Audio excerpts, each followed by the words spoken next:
ఒకసారి అధ్యయనం చేసుకోవాల్సిన అవసరం ఉంది. 5 సంవత్సరాలు ప్రజలు నరకాన్ని చూశారు.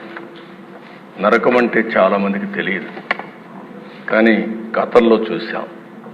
అలాంటి నరకాన్ని ఈ రాష్ట్రంలో చూసే పరిస్థితి వచ్చింది.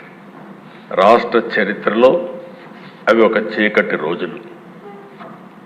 ఆస్తులు సెటిల్మెంట్ చేశారు, మామూలు కాదు.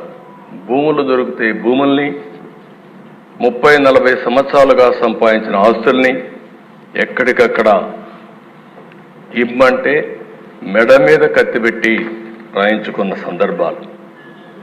ఏ ఆడబిడ్డ మానానికి రక్షణ లేదు. ఇష్టానుసారంగా బిహేవ్ చేశారు. ప్రాణానికి విలువ లేకుండా చేశారు. ఎంత దారుణంగా ప్రవర్తించారంటే అంత దారుణంగా ప్రవర్తించే పరిస్థితి వచ్చారు. కడకు బ్రతుకు కూడా గ్యారంటీ లేదు. మనం క్షేమంగా ఇంటికి తిరిగి వస్తామని ఆశ ఎవరికి లేని పరిస్థితి వచ్చింది.